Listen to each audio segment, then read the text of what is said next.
with Steve Murphy, the lighthouse in the background. You might hear we're being serenaded by the Swiss Alphorn gentleman playing in the background, which seems appropriate. It does seem very appropriate. 25 years ago, it's still an event that looms large in our region. Do you recall that night? Because it was rather late at night when this broke.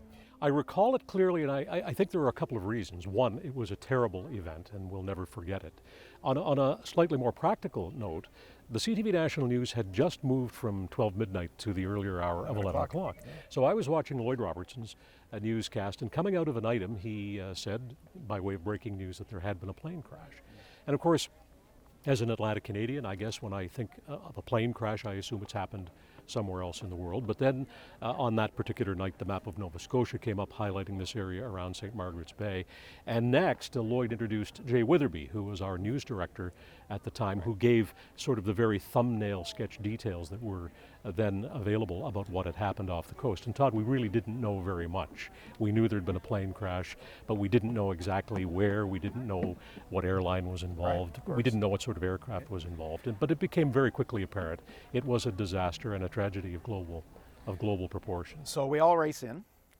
The phones start ringing. This was a very different time. That's it was only right. 25 years ago, but the way we assemble news, the way we get information, obviously very different today. Then none of that really existed. It was in its infancy. Yeah, there may have been a few email, and I know we were Google searching Right. or using a search engine to find out what we could about the MD-11, which we learned was the aircraft, and about Swiss Air. And even cell phones at the time were very, they could be spotty today. Well, that's right. Here, but We did certainly have spotty then. We did have some cell phones. The reporters were using them when we could get a signal. But no, most of the information was coming from people who live around St. Margaret's Bay, who were calling to tell us what they had heard, what they'd experienced, which was a clap of thunder or a thud.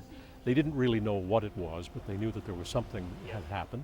And I think they were looking for information from us as much as trying to offer us what information they had. But as the night wore on, of course, people did begin to piece together what had happened. And then we began to get the reports, Todd, and you will remember this, of people all around St. Margaret's Bay doing what they always do in times of tragedy, and that is get in the boats and go see how they can help. Come to the shoreline, not knowing what they were looking for, what really happened. It didn't matter. That's right. They just knew their assistance was needed, and they came down. I remember just being inundated phone calls and requests from other media, really from around the world. Right. And those many long hours that you were on the air was being picked up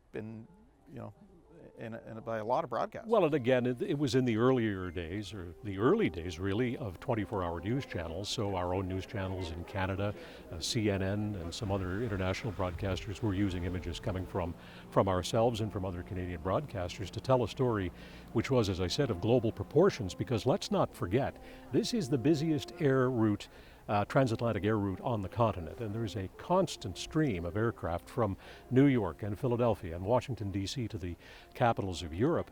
And in this particular case, this was an aircraft that was sort of loosely known as the Diplomat Shuttle, because it shuttled between New York City, the headquarters of the United Nations, and Geneva, where so many UN organizations are based. So there was global interest in what was a terrible story involving mainly people from Europe, the United States, but there were many, many people on board from many nations, including a Canadian. An image that has stayed with me for these decades was, recall there was the QE2 Health Sciences Center in Halifax was put on Code Orange, meaning a mass casualty event.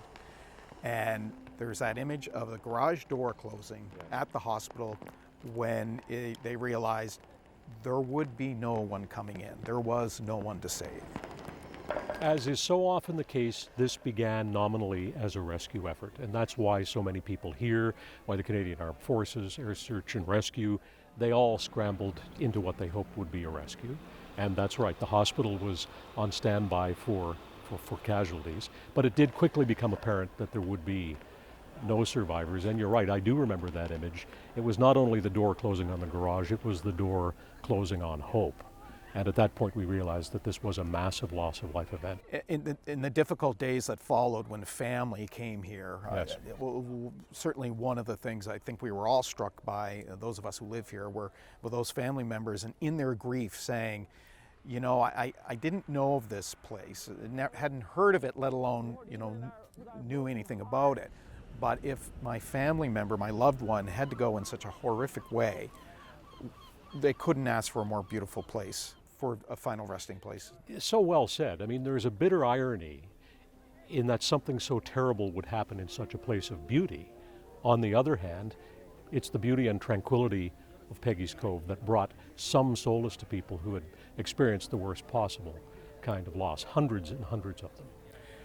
It affects so many lives, and even 25 years on, we certainly feel that. Steve Murphy, thank you very much for your time and your recollections. Todd, thank you. We will take a time out. We'll be right back.